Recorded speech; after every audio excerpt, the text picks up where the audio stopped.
Welcome back to the O and O show. I'm your host Colton Fetter.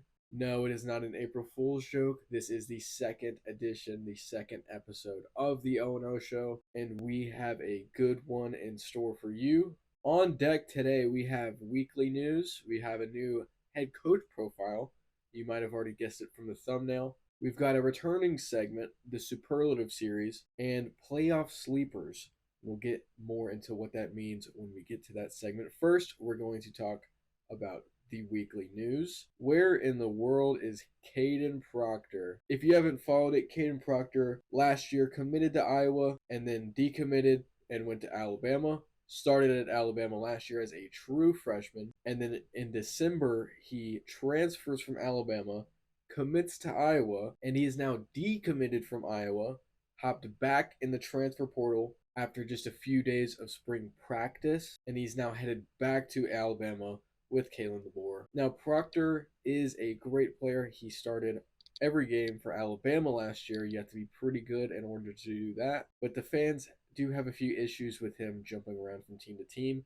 Can't really stay anywhere consistently, but now he's back at Alabama after committing and decommitting to Iowa twice now. As an Iowa fan, reasonably you should be upset. Proctor's actually born in Iowa, so he has Iowa in his blood, but keeps kind of stringing them along and then just jumping back to Alabama. Like I said, Proctor's a great player, but you'd like to see some consistency from a recruit or a transfer portal recruit if he says he commits to your team and doesn't 2 years in a row. Reasonably upset if you're an Iowa fan. If you're an Alabama fan, you might be a little bit upset too. Obviously, you retain him, so it's not that big of a deal for you, but he did jump ship and then jumped back. Not sure if you can rely on him for the long term in that aspect, but who knows? He might mesh well with Kalen DeBoer and the new offense, Jalen Milroe. He's very familiar there, so it shouldn't be that big of a deal if you're Alabama. Up next, Clemson is filing a lawsuit similarly to Florida State a few months ago against the ACC. They said, hey, we want out. We do not think you have our best interest in mind. We're not happy with how you've negotiated the TV rights deals, and we want out. But the ACC's firing back.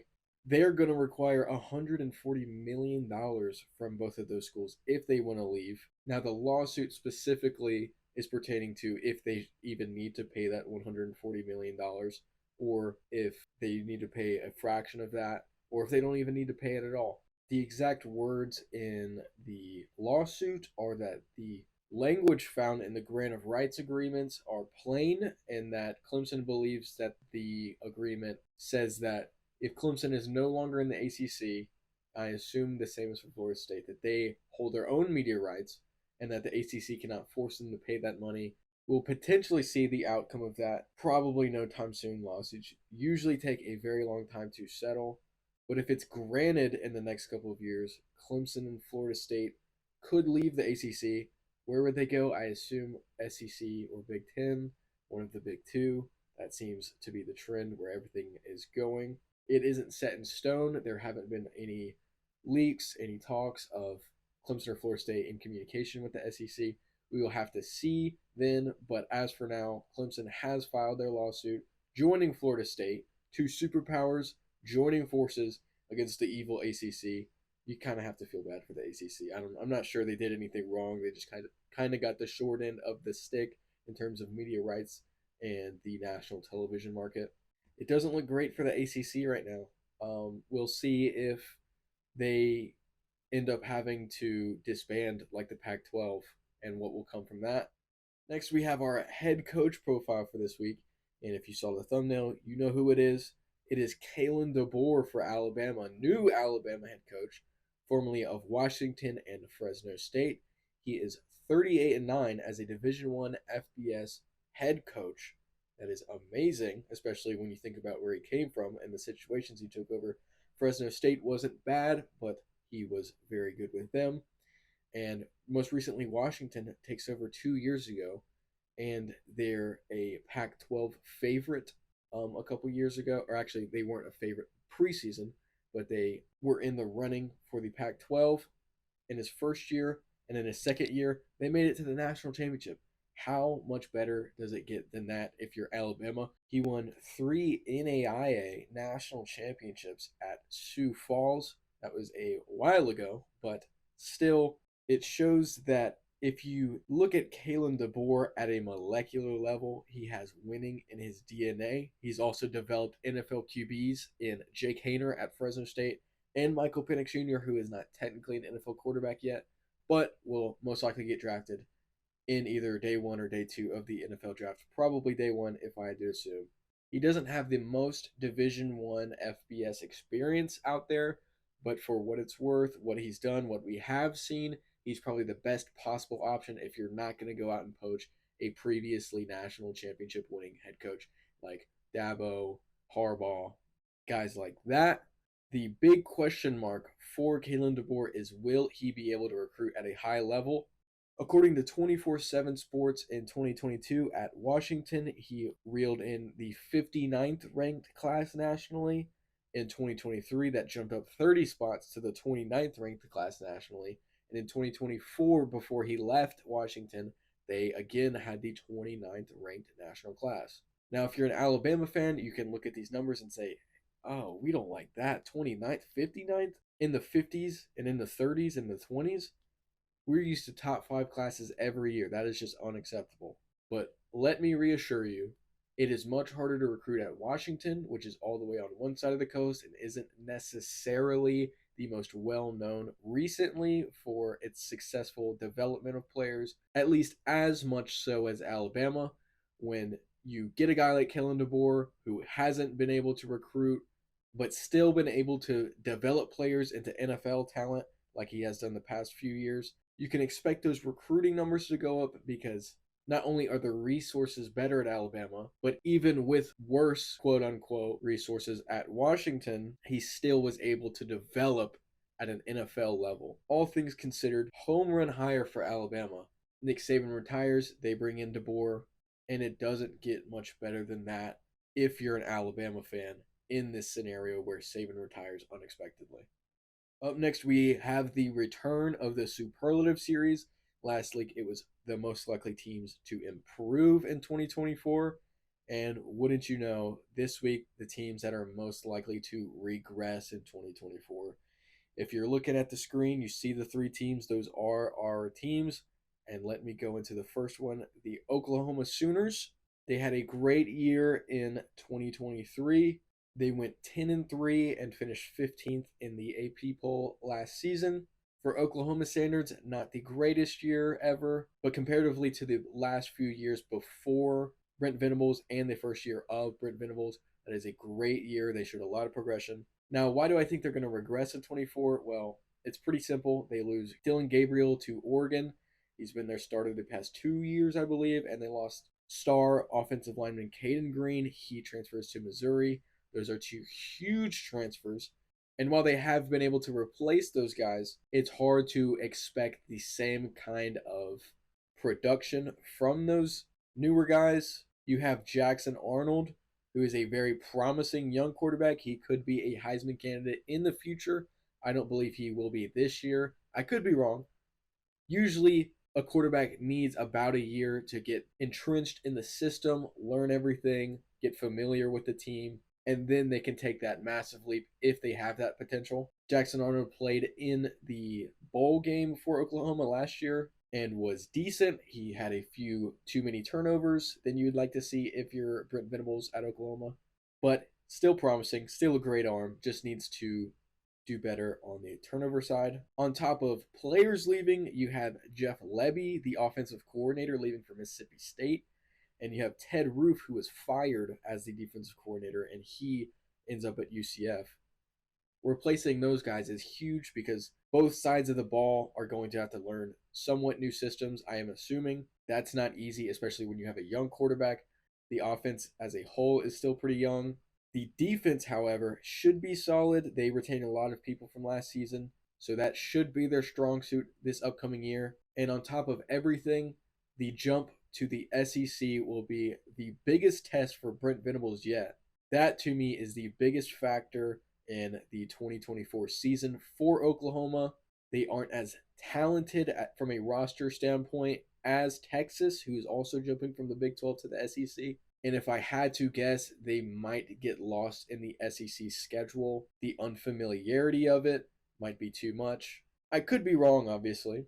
But realistically, instead of another 10-win season for Oklahoma, you could be looking at a 8-win season, 7-win season, even 6-win season if things really start to unravel around halfway through the year when their schedule kind of heats up. In that second half, they play Texas at home, they play Ole Miss on the road, they play Missouri on the road, they play LSU on the road, and they have Alabama in there. So it's going to be a major test down the stretch for Oklahoma. That's why I think they could drop a few extra games instead of raking in another 10-win season, double-digit wins, anything like that. Of course, it is possible. Like I said, it is not impossible, but from my perspective, most likely going to take a drop in their first year in the SEC. Now, that is nothing to be alarmed about. That is as expected. When you're a team like Oklahoma, who is still in the infant stages of that program under Brent Venables, nothing too alarming there. Next, we have the Iowa Hawkeyes. Now, this might be a surprise to some people because under Kirk Ferentz, for the past 20 whatever years that Ferentz has been there, they've been probably the most consistent team in the sport. They've always been above average to good, rarely great, but sometimes great. As of late, the defense has been elite, probably a top 5 defense in the last 2 or 3 seasons under Ferentz. Now, that could take a dive this year, not necessarily dramatically, but a dive nonetheless. They lose Cooper DeJean, bring back a lot of other key players, but Cooper DeJean was probably their best defensive back last year. They, of course, fired Brian Ferentz, the son of Kirk Ferentz, and brought in Tim Lester. Now, Tim Lester is a great pick if you're Iowa. He's got the Midwestern blood. He has potential to improve the offense. Now, do I think they will improve dramatically in year one? No. For Iowa, it is very hard to improve offensively when you don't have the greatest weapons at hand. You don't have the greatest roster talent at hand. Now, of course, they are known for their development, but for Lester, I think it will take a few years for him to get his guys in and be able to maximize the abilities on offense. The biggest question for me is if Ferentz will work with Lester. Ferentz has had his style of all defense, no offense, punt to win for the past decade, it feels like. And it'll be interesting to see if Ferentz will work with Lester, if he'll let Tim Lester kind of have the reins to the offense and let him work. Because if you're Iowa, you kind of need Ferentz to back off if you want to have not the worst offense by far in the sport. That's what you were working with last year. You had one of the best defenses and the worst offense in the sport at the Power 5 or Group of 5 level. And other than that, another big thing is that there's no more Big Ten West. The past few years, it's felt like Iowa's kind of been benefiting from the Big Ten West not being very talented. Wisconsin and Minnesota are really the only other teams in the past few years that have made an impact in the West. And especially last year, they weren't as good. Wisconsin was a 7-win team. Minnesota was a 6-win team. No other teams were really challenging Iowa in the West.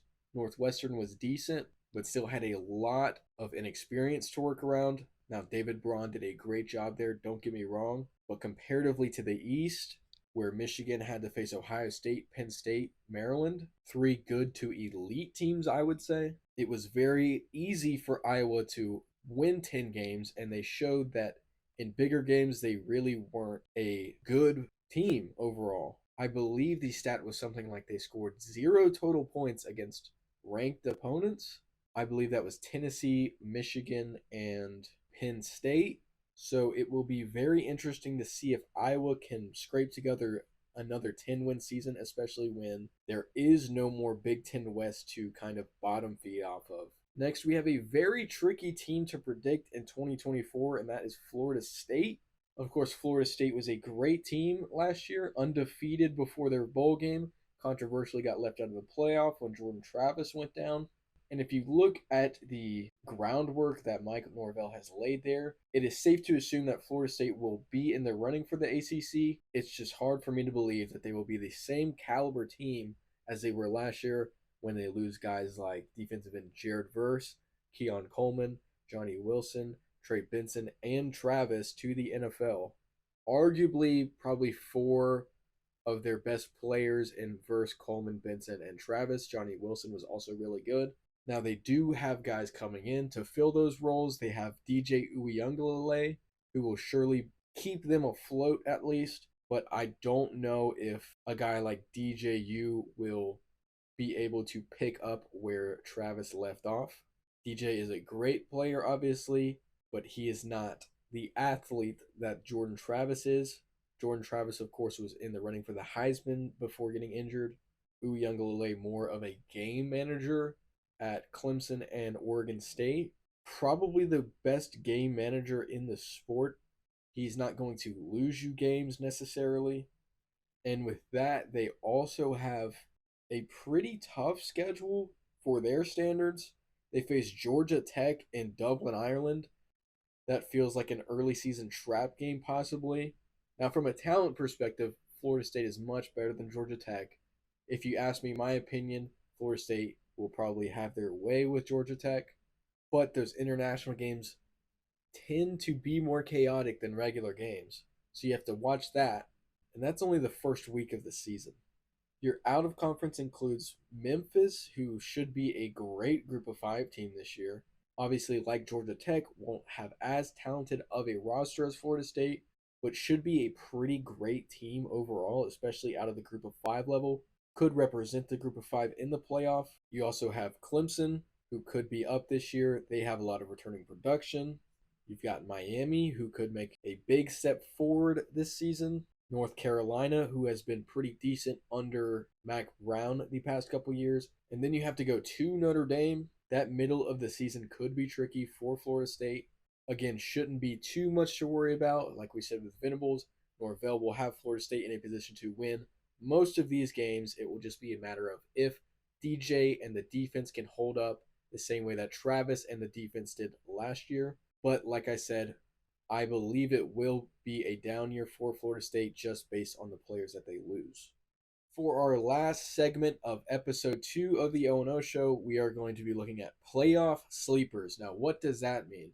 A sleeper is going to be a team that I believe could sneak in the playoff that people aren't really looking at right now. These are teams that aren't necessarily conference favorites or even maybe top 3 favorite in their conference. Teams that had good or decent years last year that I believe will take a major step forward and could be a team that sneaks into the 12-team playoff. The first team is Virginia Tech, believe it or not. Now, if you are a casual viewer of the sport, you might see this and be like, Colton, what are you talking about?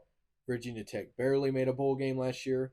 They won their bowl game pretty convincingly, but they only had 7 wins. But I would say to those people, that if you look at the year before in 2022 when Virginia Tech went 3-8, the difference speaks for itself for Brent Pry and the Hokies. That team looked awful in 2022, had a rough start to 2023, but towards the end they built up a lot of momentum, won some key games late, and they went 5-3 in the conference. That's what a lot of people are missing.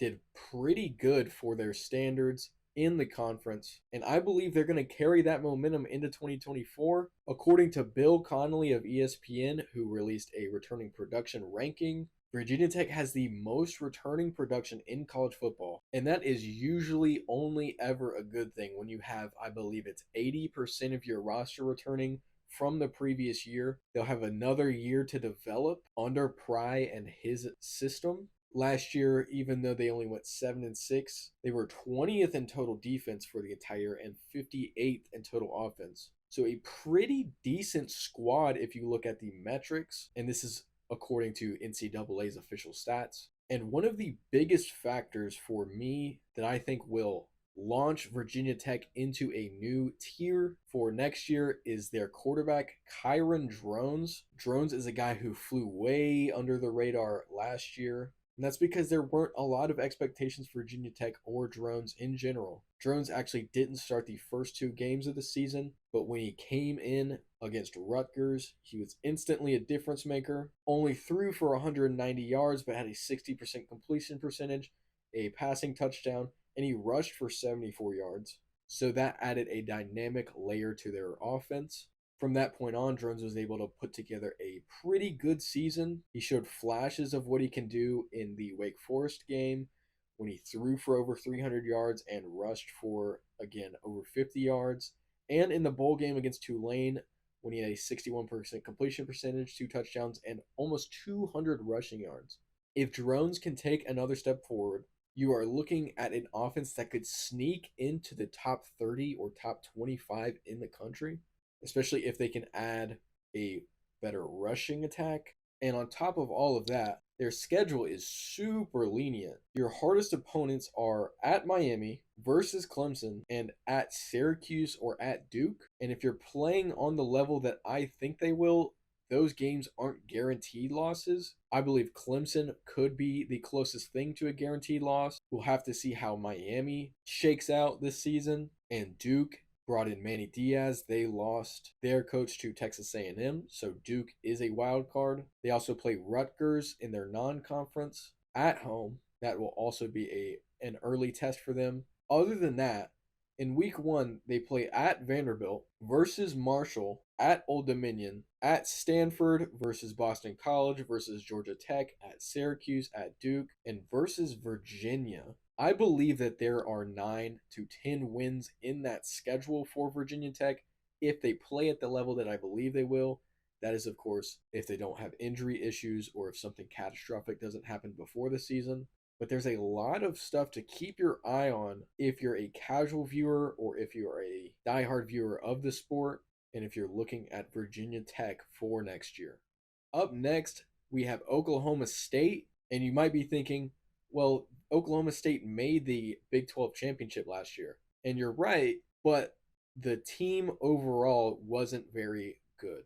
You had a massive loss against UCF, massive loss in the Big 12 championship, but comparatively to how the season started, they ended on a pretty decent note. The biggest reason I believe Oklahoma State could sneak into the playoffs this year is that their entire offense is returning, all 11 starters, including an award-winning running back in Ollie Gordon, should once again be the best, or at least one of the best, running backs in the country. And Alan Bowman showed good signs at some points last year. Now, all season, he was kind of feast or famine. There were some games when he looked downright awful and some games when he looked very promising. He ended the year with almost as many interceptions as he did touchdowns, but he is returning for, I believe, what will be his 7th year. He has a great frame for a quarterback and again showed pretty decent signs at times as a starting quarterback. I believe that if he could take another step forward and at least be a good to great game manager, that is all the Oklahoma State Cowboys will need to be one of the better teams offensively in the country, at least maybe top 30, top 25. And if you pair that with another year of defensive development, that was the biggest disappointment for Oklahoma State last year. They were very, very inconsistent. You couldn't really guess if the defense was going to be great one week and awful the next week. But with an extra year of development for that unit, especially the secondary, I believe Oklahoma State could have a good enough defense for them to be a potential playoff team. And our last playoff sleeper team is NC State. NC State Athletics coming off of a high. Their men's basketball team just made the Final Four as an 11 seed, I believe. They are currently America's team in basketball, but this is not a basketball show, so we'll move on. The NC State defense in 2023 was 29th in the country, according to NCAA, and they have good returning production on that front. I believe they could easily be in that same range, around the 20 to 40s in total defense this upcoming season. And the biggest thing for them is that they acquired Grayson McCall in the transfer portal, who, if he stays healthy all year, will immediately fix the quarterback issues that they had last year. Last year, I believe it was Brennan Armstrong that started the year for them. MJ Morris came in, but then some weird stuff happened with him wanting to retain eligibility, and he went out. The quarterback position as a whole was a big question mark for them all last year, which is never a good thing. And despite that, they won 9 games last year. They were the 3rd best team by record in the ACC. And when you add quarterback stability and a guy like McCall, who won Sun Belt Player of the Year the past 3 years in a row, he won Sun Belt Player of the Year in 2020, 2021, and 2022. Last year, he battled head injury, so he did not win that year and had a bit of a down year. But if that gets cleared up, and McCall is there for all 12 games. I think NC State could easily be in the running for the ACC on the back of what should be a pretty easy schedule for them. Now, you start off the year with a pretty rough slate. You have Western Carolina in week 1, and then immediately you have Tennessee, and then you have to go to Clemson in week 4. You have Northern Illinois, Wake Forest, Syracuse at Cal, Stanford, Duke at Georgia Tech, and at North Carolina. Now, it's too early to say definitively how good those teams will be, but based on 2023, they should be in a pretty good spot after those first 4 weeks, which is again why I believe they could be a potential sleeper pick for the 12-team playoff. And that is it for episode 2 of the O&O show. Again, if you liked the video, be sure to like and subscribe. Your support is greatly appreciated. We will be back in another 2 weeks for episode 3. And as a little sneak peek, I can confirm that there will be a couple guests on the next episode. So be sure to tune in for that. And with that being said, I appreciate you for watching, and I'll see you next time.